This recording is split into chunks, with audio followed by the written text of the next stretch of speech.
दोस्तों स्वागत है आप सभी का हमारे YouTube चैनल में।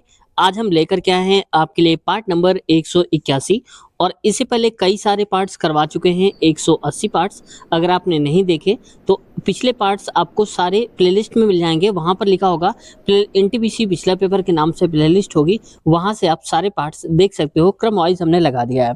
दोस्तों इसमें हम कवर करेंगे आज की वीडियो में मैथ्स और रीजनिंग के क्वेश्चंस, क्योंकि आप लोगों की बहुत क्वेरी रहती थी कि सर मैथ्स रीजनिंग को भी करवाइए। तो मैथ्स और रीजनिंग के सारे क्वेश्चंस लेने वाले हैं जो एनटीपीसी पिछले पेपर में पूछे गए हैं। तो इस वीडियो के सभी क्वेश्चंस एनटीपीसी के पेपर से हम ले रहे हैं। दोस्तों ट्रिक के माध्यम से भी हम समझेंगे। वीडियो बहुत ही इंपॉर्टेंट होने वाली है। चैनल पे अभी तक नए हैं, सब्सक्राइब नहीं किया तो आपसे रिक्वेस्ट है चैनल को सब्सक्राइब कर लीजिए, साथ ही बेल आइकन भी दबा लीजिए। पहला क्वेश्चन है आज का 121/0.121 बराबर में 12.1 अपान में x है, तो x का मान ज्ञात करिए। देखो दोस्तों इसमें सबसे पहले हम पॉइंट को हटाने की कोशिश करेंगे। तो ये लिखा है 121 और 0.121 लिखा है। पॉइंट के बाद हम 1 डिजिट को पढ़ेंगे, यानी कि 1 to 1 बराबर में 12.1 लिखा है। नीचे आ गया x। तो पहले देखो अगर यहाँ से पॉइंट हट जाएगा तो पॉइंट के बाद कितने डिजिट हैं 1 2 3, तो ऊपर 3 जीरो लगा दो, 1 2 और 3। ठीक है, अब 121 से 121 कट गया। अब यहाँ पर x को इधर ले जाओगे आप लोग तो x इक्वल हो जाएगा 12.1 और नीचे आ जाएगा यहाँ पर 1000। ठीक, 12 1। अब इसका भी पॉइंट हटा के नीचे एक और जीरो बढ़ गया, यानी कि 1 2 3 4 जीरो बढ़ गए। अब यहाँ पर देखो कितने डिजिट हैं, 3 डिजिट है और यहाँ पर कितने जीरो हैं, 4 जीरो। इसका मतलब कि यहाँ पर 4 डिजिट होनी चाहिए, तब पॉइंट लगाएंगे।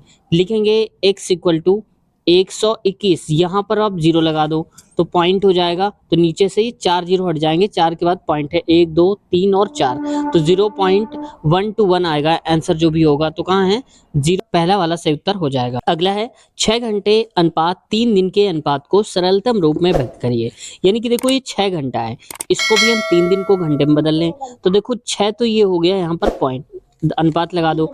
अब देखो 3, हमें पता है कि एक दिन में कितने घंटे होते हैं, 24 घंटे। तो 3 दिन में 3 गुणे 24 या 3 गुणे में 24 यहाँ से कर लो ऐसे। देखो 6 से काटोगे, 6 कम 6, 6 चौक 24 हो जाएगा, यानी कि 1 अनुपाते और 3 गुणे 4, 3 गुणे में 4, इसको आप लिख सकते हो 1 अनुपाते में 12 हो जाएगा। या इसको और भी पास कर सिंपल करके लिख सकते हो 1/12 हो जाएगा। तो 1/12 आ जाएगा, जो कि ऑप्शन नंबर दूसरे में दिया है। यही से उत्तर हमारा सेकंड हो जाएगा। नीचे सूचीबद्ध दी गई 4 सब्जियों में से 3 किसी प्रकार से संगत हैं, यानी कि एक जैसे हैं, और एक असंगत है, इनमें से अलग है। असंगत का चयन करिए। तो देखो गाजर, भिंडी, आलू और चुकंदर दिया है। देखो गाजर जमीन के नीचे बैठती है और आलू भी जमीन के नीचे होती है, चुकंदर भी जमीन के नीचे। लेकिन जो भिंडी होती है दोस्तों, उसका एक पौधा होता है जो कि ऊपर लगता है जमीन के ऊपर। तो ऑप्शन नंबर इसका दूसरा ही करेक्ट आंसर हो जाएगा। निम्नलिखित को हल कीजिए। देखो इस प्रकार से दिया है 8000 प्लस 2000/100 माइनस 150 गुणे में 60। तो सबसे पहले हमें क्या करना होता है, भाग को सॉल्व करना है, फिर गुणा जोड़ और फिर घटाना हम सॉल्व करते हैं इस प्रकार से। तो 00 से 00 कट जाएगा, तो यहाँ पर बचेगा 8000 प्लस का यहाँ पर बचेगा 200 क्या इसमें से 20 बचेगा, तो इसको आप 20 कर लो, यहाँ मैं लिख देता हूँ। ये बचेगा 20 माइनस 150 गुणे में 60 बचेगा। और हमने बताया था भाग के बाद आपको गुणा सॉल्व करना है, यानी कि ये वाला सॉल्व करेंगे। तो 8000 हो जाएगा, प्लस का 20 माइनस का, और ये 15 6 का 90 हो जाएगा, और 2 जीरो और ये, तो 1 और 2 जीरो हो जाएगा। ठीक है, ये लिखा है देखो दोस्तों 8000, तो 8000 20 हो जाएगा। पहली बात तो एक काम कर लो, 8000 में से 9000 अगर हम हटाएंगे तो माइनस का 1000 आएगा, तो माइनस का 1000 प्लस का 20, यानी कि 1000 में से 20 कम कर दो। ये माइनस प्लस था तो माइनस का ही साइन आएगा, तो माइनस का साइन का मतलब ये खत्म और हमारे पास ये भी खत्म हो गया। अब 1000 में से 20 यानी कि 980 आएगा, वो भी माइनस का, तो 980 से उत्तर हो जाएगा ऑप्शन नंबर जो कि तीसरा देख रखा है सी। तो ये देख सकते हैं तीसरा करेक्ट आंसर है। एक वृत्ताकार मेज पर 8 व्यक्ति ABCDEFGH एक दूसरे की ओर मुंह करके बैठे हैं। AE और G के बीच में बैठा है, जबकि G F के दाहिनी ओर से दूसरे स्थान पर बैठा है। H D और B के बीच में बैठा है और F बाएं ओर से दूसरे स्थान पर है। A और B एक दूसरे के सामने बैठे हैं। ई और एच बताना है कि ई और एच के बीच में कौन बैठा है। तो देखो सबसे पहले करा है कि वृत्ताकार है मेज है, तो वृत्ताकार यानी कि आप एक वृत्त बना लो इस प्रकार से। कितने लोग हैं यहाँ पर? 8 लोग हैं, तो 8 जगह बना लो आप, 1 2 3 और 4, इधर भी 5 6 7 और ये 8, लगभग बराबर बराबर मैंने जगह बनाए हैं। तो इसमें से देखो अब यहाँ दाएं बाएं स्टार्टिंग में तो आप किसी को बैठा सकते हो, जैसे कह रहा है ए ई और जी के बीच में बैठा है, तो मान लेता हूं मैं कि ए ये है और यहाँ पर ई ये हो जाएगा और जी के बीच में ये बैठा हुआ है, ठीक है। अब कह रहा है जबकि जी जो है एफ के दाईं ओर दूसरे स्थान पर है, जो जी बैठा है एफ के दाईं ओर दूसरे स्थान पर है। जरा ध्यान दो दोस्तों, अगर हम जी को एफ के दाईं ओर दूसरे स्थान पर बैठाते हैं तो एफ यहाँ पर होना चाहिए, तभी तो इसके पहले और दूसरे स्थान पर आएगा।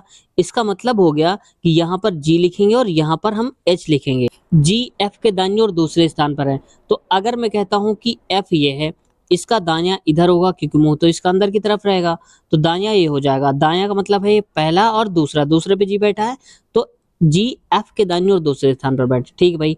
एच डी और बी के बीच में बैठा है, कौन? एच। तो देखो हमें एच डी बी कुछ भी अभी नहीं पता है, और एफ के बाईं ओर दूसरे स्थान पर बैठा है, तो एफ ये है, एफ के बाईं ओर दूसरा मतलब ये वाली पोजीशन होगी। कौन बैठा है यहाँ पर? एफ के बाईं ओर दूसरे स्थान पर बैठा है, कौन? एच, तो यहाँ पर आ जाएगा एच, ठीक है। अब कह रहा है डी और बी के बीच में बैठा है। अब यहां से देखो डिसाइड नहीं हम कर पा रहे हैं कि डी इधर रखें कि बी इधर रखें, लेकिन अगला वाला पढ़ो। कह रहा है ए और बी एक दूसरे के सामने बैठे हैं, तो ए के सामने क्या बैठा है? बी बैठा है, तो बी तो यहाँ पर हो गया। अब डी और बी के बीच में बैठा था, तो डी यहाँ पर हमारा हो जाएगा। अब एक कौन सा बचा उसके जगह आप भर दीजिए, तो ए हो गया, बी सी बचा हमारे पास, तो यहाँ पर आप सी कर दीजिए, बाकी सारे हो गए हमारे पास। अब कह रहा है ई और एच के बीच में कौन बैठा है? तो देखो ई ये है और एच ये है, इन दोनों के बीच में कौन बैठा है? डी बैठा है, तो डी ही तो हो जाएगा। ऑप्शन नंबर इसका दूसरा ही करेक्ट आंसर है, आप यहाँ से देख सकते हैं। कथन कह रहा है, देखो कथन निष्कर्ष हर एक सेट में 2 से 3 क्वेश्चन पूछे ही जाते हैं और ये बहुत ही आसान होते हैं। अगर आप इनकी लगातार प्रैक्टिस कर रहे हैं तो आप आसानी से इनको कर लोगे। कह रहा है कथन में सभी लाल काले हैं, तो देखो जब सभी वर्ड आ जाए तो आप 2 गोले बनाओ, एक गोला छोटा और एक दूसरा गोला पूरी तरीके से उसके बाहर बना दो, यानी कि उसको अंदर कर जाए। तो जिसके साथ सभी वर्ड लगाओ, जैसे सभी लाल, लाल के साथ सभी है तो लाल को मैं एल लिखता हूँ, वो अंदर रहेगा जिसके साथ सभी वर्ड लगे रहे। काले, और काले मतलब ये बाहर वाला हो जाएगा। बात समझ में आ गई आपको? तो इसको मैं लिख देता हूँ कैसे काला। अब यहाँ निष्कर्ष से क्या देख पा रहे हैं कि कुछ काले लाल हैं, तो कुछ काले जो हैं वो लाल हैं, क्यों? क्योंकि ये पूरा का पूरा के का हिस्सा है, और ये जो एल है इसमें भी तो कॉमन होगा, ये वाला ये भी तो कॉमन होगा ना, बड़े वाला गोला, तो इसका मतलब ये पहला सही कह रहा है, तो ये तो ठीक हो गया। दूसरा कह रहा है कुछ लाल काले हैं, तो कुछ जो लाल हैं वो काले हैं, तो देखो कुछ लाल काले हैं, तो कुछ लाल काले तो यहाँ पर ठीक है। मैं कहता हूँ कुछ लाल से भी अच्छा वर्ड होता अगर कह देता है यहाँ पर सभी लाल काले हैं, ठीक है, जो कि यहाँ पर स्टेटमेंट में दिया है। तो हालांकि यहाँ पर सही ये भी है, गलत नहीं है, तो हम दोनों को ही सही मानेंगे। तो निष्कर्ष फर्स्ट और दूसरा दोनों ही पालन करते हैं, ऑप्शन तीसरा करेक्ट है। तो करेक्ट आंसर इसका तीसरा। अगला क्वेश्चन है उस विकल्प का चयन करें जिसका तीसरे शब्द से वही संबंध है जो दूसरे शब्द का पहले शब्द से है। तो जैसे देखो उत्तर प्रदेश, यहाँ पर लखनऊ लिखा गया है, तो उत्तर प्रदेश की राजधानी क्या है? लखनऊ है। वहीं छत्तीसगढ़ की राजधानी आपको बताना है, तो अंबिकापुर, बिलासपुर तो नहीं, कोरबा भी नहीं होगा, तो छत्तीसगढ़ की क्या है? रायपुर, जो कि ऑप्शन नंबर चौथा में दिया गया है, करेक्ट आंसर हो जाएगा चौथा। देखो यहां से क्या हुआ कि रीजनिंग का जरूर क्वेश्चन नाम है, लेकिन यहाँ पर आप देखो ये जीएसजीके का क्वेश्चन दिया है, तो हमें ये भी तैयार होना चाहिए जो कॉमन से क्वेश्चंस होते हैं, क्योंकि अगर ये नहीं आएगा तो आप रीजनिंग ही समझोगे। नाम रीजनिंग का है लेकिन काम किसका है? जीएसजीके में आता है। अगला है कथन निष्कर्ष, देखो फिर से आ गया घूम फिर करके, तो भारतीय लोग अच्छी नौकरियां पाने के लिए विदेश जाते हैं, यानी कि जो भारत के लोग हैं वो अच्छी नौकरी मिल सके इसलिए वो विदेश जाते हैं। धाड़ा हम क्या लगा सकते हैं? विदेश में भारतीयों को अच्छी नौकरियां मिल सकती हैं, बिल्कुल सही है, क्योंकि अच्छी नौकरी मिल सके इसीलिए तो विदेश जाते हैं वो लोग, तो पहला तो सही हो गया। दूसरा कह रहा है भारत में अच्छी नौकरी के अवसरों का अभाव है, तो कह सकते हो आप एक हिसाब से यहाँ पर अभाव है, क्योंकि यहाँ पर अगर अभाव या कमी ना होती तो लोग विदेश क्यों जाते? अपने ही देश में ना रहते। तो इसका मतलब यहाँ पर नौकरियों की कमी है, अच्छी नौकरियों की बात हो रही है, यहाँ पर अच्छी नौकरियों की बात थी, तो यहाँ पर भी बिल्कुल सही कह रहा है, तो दूसरा इसका करेक्ट आंसर हो जाएंगे, यानी कि पहला और दूसरा दोनों ही निष्कर्ष पालन करते हैं, तो हम कहेंगे ऑप्शन नंबर बी, धाड़ा फर्स्ट और सेकंड दोनों ही निहित हैं, तो ऑप्शन इसका दूसरा करेक्ट आंसर हो जाए। एक निश्चित कोड भाषा में राम को T/O लिखा जाता है, उसी कोड भाषा में CPU को किस प्रकार से लिखा जाएगा। तो पहले तो देखो यहाँ पर दिया था राम को लिखा गया था T/O, तो यहाँ पर R के बाद T आया, कैसे आया होगा RST, एक का गैप करके। वैसे ही देखो यहाँ पर अगला देखो A के बाद Y आया, इसको छोड़ो, लास्ट वाला देखो M और O, तो M के बाद आता है N और फिर O, एक का गैप, यानी कि पहले वाले में और अंतिम वाले में एक एक का गैप दिया है। तो सी को देखो, सी के बाद क्या आता है डी, फिर आएगा ई, तो स्टार्टिंग में क्या आना चाहिए ई आएगा। तो देखो ई ना तो इसमें है ना ही इसमें है, बचे हमारे दो ऑप्शन। लास्ट वाला देख करो, तो लास्ट वाला यू दिया है, तो हमने क्या बोला था यू वी डब्ल्यू, एक छोड़ेंगे तो डब्ल्यू आएगा, तो लास्ट में डब्ल्यू होना चाहिए, स्टार्टिंग में ई होना चाहिए, तो ई और डब्ल्यू। तो देखो इसमें कहाँ दिया है, इसमें डब्ल्यू दिया है लास्ट में, तो यही से उत्तर हो जाएगा। समझ में आया। बाकी अगर आप इसको बीच वाले को देखना चाहो, जैसे ए के बाद आया है वाई, तो पीछे की तरफ आप चलो, ए के बाद क्या आएगा जेड, फिर वाई आएगा गैप करके। वैसे पी के पीछे की तरफ अगर हम चलेंगे तो पी एम एन, तो एन आना चाहिए, तो देखो एन आ रहा है, तो वही ऑप्शन नंबर दूसरा ही करेक्ट है, करेक्ट हो जाएगा। अगला है निम्नलिखित श्रेणी में ऐसे कितने पांच हैं जिनके ठीक पहले 6 आया है परंतु उसके ठीक बाद 9 नहीं आया है। यानी कि कह सकते हो पांच ऐसे कितने हैं जिनके ठीक पहले 6 आया है, यानी कि 65 होना चाहिए लेकिन 9 नहीं होना चाहिए। तो कह सकते हो कि 659 नहीं होना चाहिए, 65 हमें ढूंढना है, या उसके बाद कुछ भी हो 9 ना दिया हो। ठीक है, अब देखते हैं जरा इस प्रकार से। तो पहले वाले डिजिट में देखो हमें देखना है 65 ढूंढो। सबसे पहले 65 कहाँ पर दिया गया है, तो 65 देखो इसमें दिया गया है, लेकिन 65 के बाद यहाँ पर 9 भी तो दिया है। चलो यहाँ से देख लो आप, इस प्रकार से इसके अंदर देखो आप, दिया ना, तो ये नहीं मानेंगे। ठीक है, तो ये तो हमारा पहले ही कट गया। अगला देखो देख रखा है 65, और 65 के बाद यहाँ पर दिया है 4, इस प्रकार से अगर देखो तो एक तो हो गया हमारे पास। अगला देखो यहाँ पर दिया है 9, ठीक है, और 9 दिया है, तो ये पहले ही हमारा चला गया। 65 एक तो ये हो गया, इसमें देखो लास्ट में 9 है, इसको हटा दो, इसमें 9 है, इसको भी हटा दो, बच गए 1 और 2 और ये 3 हो गए। तो 3 ऑप्शन नंबर पहला ही हमारा सही उत्तर हो जाएगा, यहाँ से आप देख सकते हो। 20, 40, 63 और 90, 122 है, तो यहाँ पर हमें बताना है डैश की जगह पर क्या आएगा। तो देखो जब कभी भी इस टाइप का क्वेश्चन पूछा जाए तो सबसे पहले आप इनके बीच का अंतर पता करो। जैसे 20 से 40 कितना जोड़ा गया होगा, 20 जोड़ा गया होगा, इसको 20 लिख लो। और 40 से 63 हुआ है, या अगर नहीं आप कर पा रहे हो तो 63 में से 40 हटा दो तो 23 आ जाएगा। तो यहाँ पर अंतर कितने का है, 23 का है, तो मैं 23 लिखता हूँ। और यहाँ पर 63 से 90 के बीच में 27 का गैप हो गया, वहीं 90 से 122 में ये हो गया 32 का गैप हो गया। तो आगे कितने गैप होगा ये बताना है। तो जरा ध्यान से देखो, 20 के बाद 23 हुआ यानी कि 3 बढ़ा, फिर 24 हुआ, 24 27 हुआ यानी कि 4 बढ़ रहा है, पहले 3 बढ़ा फिर 4 बढ़ा और फिर 27 5 32 यानी कि 5 बढ़ा। तो अब कितना बढ़ेगा, एक एक बढ़ा रहे हैं, 5 बढ़ा था, इसमें अब 6 बढ़ेगा, तो 32 में से 6 जोड़ दो, कितना हो जाएगा 38 हो जाएगा, यानी कि 122 से 38 ज्यादा होगा वो, तो 122 लिख दो और 38 लिख दो, जोड़ दो, 10 3 2 5 1 6 160 आएगा। तो यहाँ पर 160 हम फिल करेंगे, क्योंकि ऑप्शन नंबर तीसरे पे देख रखा गया है, करेक्ट आंसर हो जाएगा। नीचे 4 शब्द सूचीबद्ध किए गए हैं जिनमें से 3 किसी प्रकार से संगत हैं और एक असंगत है, यानी कि इनमें से अलग है। असंगत शब्द का चयन कीजिए। चलिए देखते हैं इसको कैसे करेंगे।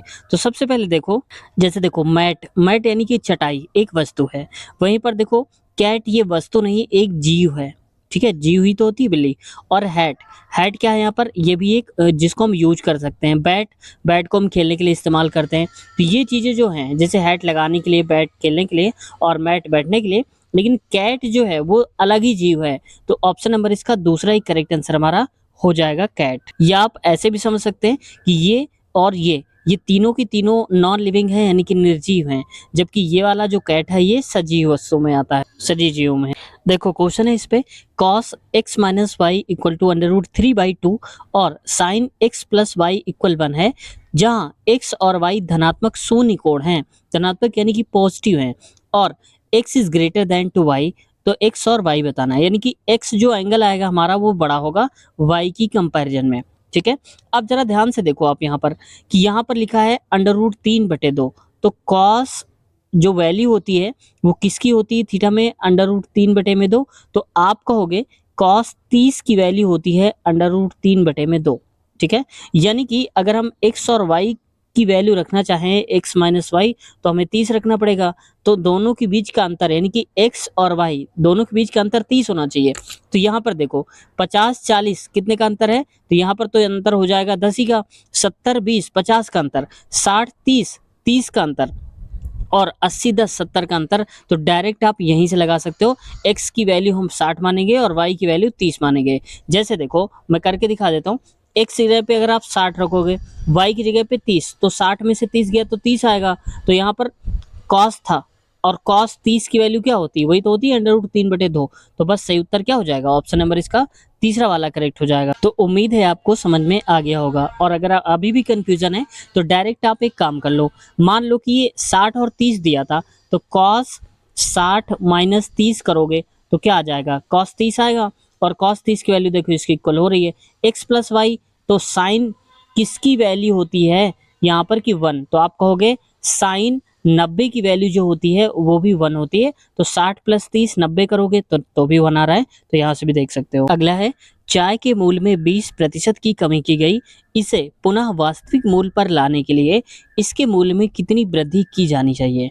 तो देखो दोस्तों 20% की कमी की गई है, तो इसमें हमें वास्तविक मूल्य पे लाना है। जब कभी ऐसा क्वेश्चन आ जाए, कमी करा जाए या बढ़ोतरी भी करी जाए, ऐसा भी हो सकता है कर दिया जाए इतनी % की बढ़ोतरी हुई है, तो डायरेक्ट आपको क्या करना है, जो परसेंटेज दिया है उसी को आप लिख दो। 20 दिया है तो मैंने 20 लिख दिया, नीचे आपको लिखना है 100।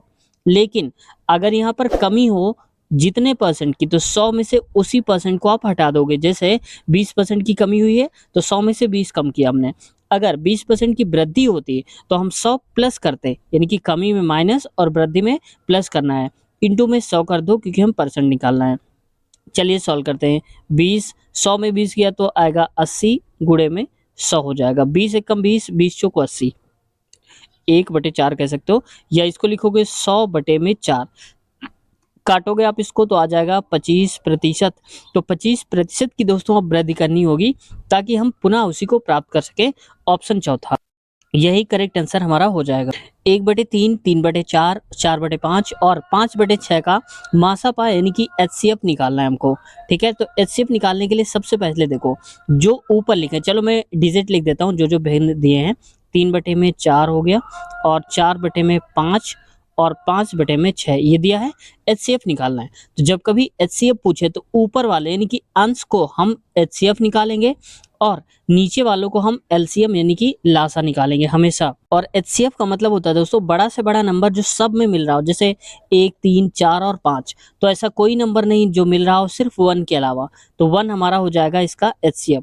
LCM का मतलब होता है वह छोटा से छोटा नंबर जिससे सारे के सारे जिसको काट दें। तो यहाँ पर देखो अगर मैं बड़ा नंबर को 6 लेता हूँ, 6, तो 6 से 3 तो कट जाएगा, लेकिन 4 से नहीं कट पाएगा। 6 कटेगा नहीं कटेगा, तो इसका मतलब हमें ऐसे करना पड़ेगा। इसमें LCM आप ऐसे भी कर सकते हो 3, 4, 5 और 6 करके। ठीक है, तो डायरेक्ट आप करोगे तो यहाँ पर आएगा 60। अगर आपको फिर भी ट्रिक चाहिए तो एक काम करो आप, मैं चलो बता ही देता हूँ। कभी लासा ज्ञात करना हो तो सबसे बड़ा नंबर देखो इसमें से क्या है, क्या है 6 है। तो अब देखो 6 तो नहीं, 6 से ये नंबर जो है 6 को नहीं काट रहे हैं, तो इसका दोगुना करो, नहीं कटेगा भाई। देखो 12 ही तो होगा, 6 से कट जाएगा, 3 से कटेगा, 4 से, लेकिन 5 से नहीं कटेगा। तो इसके आगे बढ़ते हैं। आगे मान लो 6 पंचे 30, 30 आ गया, तो 30 देखो जो है 6 से कटेगा, 4 से नहीं कटेगा, 5 से और 3 से, 4 से नहीं कटेगा, तो हमें तो सबसे करना चाहिए, तो इसका दोगुना कर दो 60। बड़े वाले नंबर का दोगुना 3 गुना 4 गुना करते जाओगे जब तक ये नंबर सबके सब नहीं काट देंगे इसको। तो 60 मिला, तो यानी कि हमारा जो LCM आ जाएगा वो 60 आ जाएगा। तो आंसर क्या हो जाएगा हमारा HCF में 1/60, जो कि ऑप्शन नंबर चौथा दे के रखा गया है। ये बात समझ में आ गई ना आपको कि अगर मासा पूछे तो ऊपर वाले का मासा, नीचे वाले का हमें लासा निकालना होता है, लेकिन अगर लासा पूछे तो ऊपर वाले का LCM और नीचे वाले का HCF निकालना होता है। हमेशा याद रखना आप, ठीक है, कई बार कंफ्यूजन हो जाता है। देखो अगला कह रहा है यदि चीनी के मूल्य में 25% की गिरावट आती है यानी कि कमी हो जाती है, तो एक परिवार को इसके उपभोग में कितने प्रतिशत की कमी वृद्धि करनी होगी ताकि बजट पूर्वत रहे, यानी कि जितने रुपए पहले खर्च हो रहे थे उतने ही खर्च हो, तो कितने प्रतिशत की हमें वृद्धि करनी होगी। तो देखो सेम क्वेश्चन वही है जो इसके पहले पूछा गया था, अभी 2 क्वेश्चन पहले ही। तो सबसे पहले देखो परसेंट क्या लिखा है 25, तो आप लिख दो यहाँ पर 25। अब देखो ध्यान से, मैंने बोला था आपको नीचे 100 लिखना है। अब यहाँ पर देखो गिरावट आ रही है, गिरावट आने का मतलब कमी हो रही है, तो कमी का मतलब माइनस लगाते, तो यहाँ पर आप कर दो माइनस कितना 25। गुणे में कर दो 100 क्योंकि हम प्रतिशत निकालना है। इसको आगे सॉल्व करते हैं 25 गुणे में 100 नीचे 100 में से अगर 25 जाएगा तो 75 बचेगा।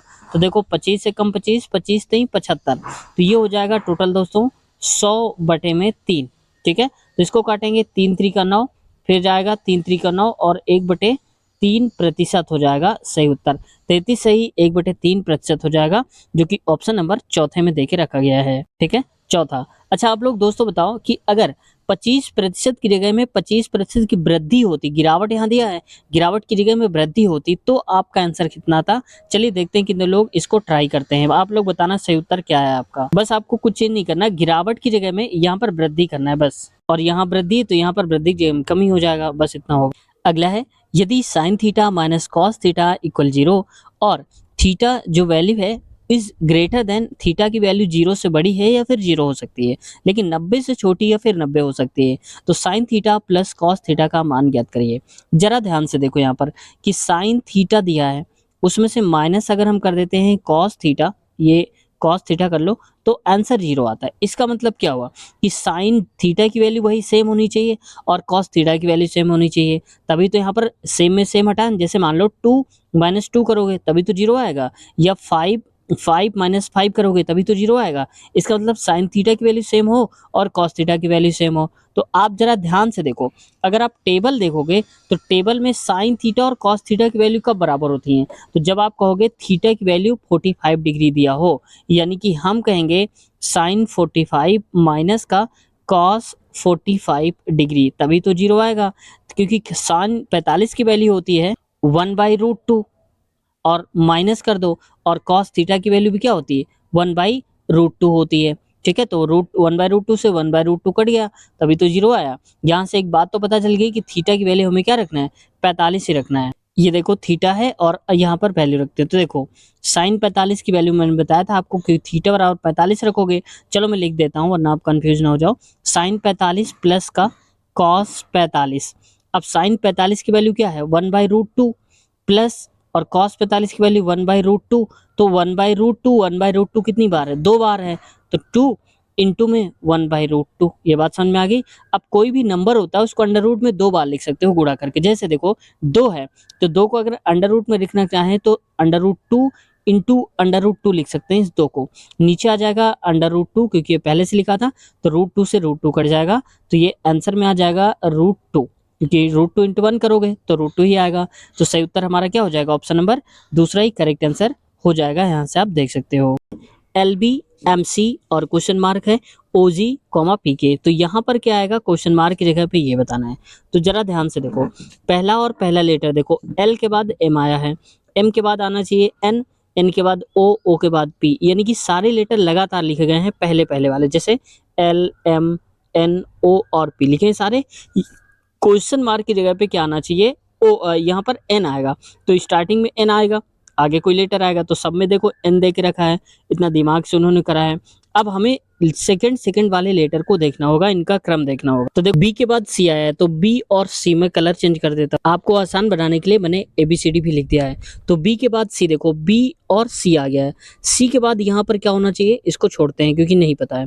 अब इसके बाद देखो जी आया है, जी के बाद के आया है, तो जी तो ये है और के है ये, तो कितने का गैप है, यहाँ पर 3 का गैप है। तो मान लो इसके पहले 2 का गैप रहा होगा। ठीक है, तो 2 का गैप करके मतलब कि इसका गैप करके यहाँ पर रहा होगा, या आप यहाँ से पीछे से देख लो, बी के बाद सी आया तो बी के बाद सी आया। अब मान लिया हमने कि सी के बाद डी का गैप रहा होगा, फिर ई आया होगा, तो एन आएगा, फिर आएगा ए। अब ई के बाद हमने क्या देखा कि यहाँ पर 2 का गैप करके यहाँ पर जी आ गया है, एक का गैप करके, देखो जी आया है, तो ई के बाद एफ, फिर जी आया है, तो सही उत्तर हो जाना चाहिए NE होना चाहिए था, ऑप्शन नंबर दूसरा, और यही करेक्ट आंसर हो जाएगा। 36 में 3 के स्थानीय मानों का योग ज्ञात करिए। तो सबसे पहले हमें स्थानीय मान निकालना है जहां जहां पर 3 है, तो मैं लिख देता हूं, ये 36 लिखा है और 36 लिखा है, 3636। तो देखो 3 का निकालना है, तो 3 को हम लिख सकते हैं यहाँ पर 3 लिख दो। 3 के बाद कितने डिजिट हैं 1 2 3, तो 3 इसमें से आप 0 लगा दो। बात समझ में आ गई। अब अगला 3 है तो ये 3 है, तो इसको लिखेंगे 3। 3 के बाद मान लो हमने 3 कहीं पर भी लिख दिया, यहाँ लिख लो 3 के बाद कितने डिजिट हैं यहाँ पर 1 डिजिट, तो 1 0 लगा दो। मैंने इसी प्रकार से फिट करके लिखा है, वरना आप यहाँ पर 30 0 भी लिख सकते थे, बात वही हो जाएगी। अब देखो इसको जोड़ लेते हैं, तो ये तो हो जाएगा देखो भाई 30 0 और 30, तो आंसर भी क्या आएगा दोस्तों 30 और 30 आएगा। ऑप्शन नंबर इसका दूसरा ही करेक्ट आंसर हो जाएगा, तो यही करेक्ट आंसर हो जाएगा, ऑप्शन नंबर दूसरा ही वाला। प्रश्न है अगला, देखो कथन निष्कर्ष हर एक सेट में 2 से 3 पूछे ही जाते हैं, और ये कथन निष्कर्ष कहा गया है। कह रहा है क्या भारतीय क्रिकेट टीम में विभिन्न प्रकार के गेंदबाजों को शामिल किया जाना चाहिए। यानी कि कह रहे हैं कि जो हमारी इंडियन क्रिकेट टीम है उसमें से अलग अलग प्रकार के जो गेंदबाज हैं, बॉलर्स हैं, उनको शामिल किया जाना चाहिए। अब देखो तर्क हम क्या दे सकते हैं, हाँ हाँ का मतलब है कि हाँ शामिल करना चाहिए। क्यों? क्योंकि किसी टीम में विभिन्न प्रकार के गेंदबाज विभिन्न भूमिकाओं का निर्वहन करते हैं, तो भाई ये तो सही कह रहा है। दूसरा कह रहा है नहीं, नहीं का मतलब है कि नहीं भाई सेम शामिल नहीं करना चाहिए। क्यों? क्योंकि दर्शक तेज गेंदबाजों को देखना पसंद करते हैं, तो भाई देखो कह रहा है केवल तेज गेंदबाजों को देखना पसंद करते हैं, तो यहाँ तो ऐसा कुछ दिया नहीं गया है तेज गेंदबाजों को पसंद करते हैं नहीं करते हैं, तो इसमें तर्क केवल पहला ही सही उत्तर हो जाएगा, यानी कि केवल तर्क फर्स्ट पुष्टि करता है, ऑप्शन नंबर दूसरा वाला। तो दोस्तों आज हमने कवर कर लिए हैं क्वेश्चंस मैथ्स और रीजनिंग के बहुत सारे, और बचे हुए जो मैथ्स रीजनिंग के क्वेश्चंस हैं वो कवर करेंगे नेक्स्ट पार्ट में। और अगले पार्ट की लिंक आपको इसी वीडियो के नीचे डिस्क्रिप्शन में मिल जाएगी, वहां से आप आसानी से देख सकते हो। दोस्तों आज की वीडियो कैसी लगी कमेंट सेक्शन में ज़रूर बताइएगा, और साथ ही बहुत सारे हमने प्रीवियस ईयर करवा दिए हैं, पूरा का पूरा क्वेश्चन पेपर हमने सॉल्व करवाया है, जितने भी क्वेश्चन थे 1 से लेकर 100 तक, और अलग अलग पार्ट्स में हमने कवर करे हैं। तो प्लेलिस्ट हमने बना दिया है एनटीपीसी पिछला पेपर के नाम से और ग्रुप डी पिछला पेपर के नाम से। तो ग्रुप डी के जितने भी प्रीवियस ईयर करवाए हैं जो लेटेस्ट हुए हैं उनको भी हमने करवाया है, और चित्रों के माध्यम से भी हमने समझाया है, और करंट अफेयर का अपडेट करके हमने 2025 के हिसाब से बताया है। तो वो भी आप देखना चाहते हो तो प्लेलिस्ट में आप देख लेना स्टार्टिंग से, या फिर इसी वीडियो के नीचे जिस वीडियो को आप देख रहे हो नीचे डिस्क्रिप्शन में आपको लिंक मिल जाएगी, वहां से भी आप क्लिक करके देख सकते हो। साथ ही दोस्तों जो एग्जाम चल रहे हैं रेलवे के सारे पेपर के एनालिसिस आपको इस चैनल पे मिलने वाले हैं, तो चैनल पे अभी तक नए हैं सब्सक्राइब नहीं किया तो सब्सक्राइब कर लीजिए, साथ ही बेल आइकन भी दबा लीजिए, ताकि जब भी हमारी अगली वीडियो आए आपके पास नोटिफिकेशन पहुंच जाए और आप वीडियो को सबसे पहले देख पाएं। तो अगले पार्ट की लिंक के नीचे डिस्क्रिप्शन में है, मिलते हैं अगले पार्ट में, क्लिक करिए। अपना ख्याल रखिए, टेक केयर, बाय बाय।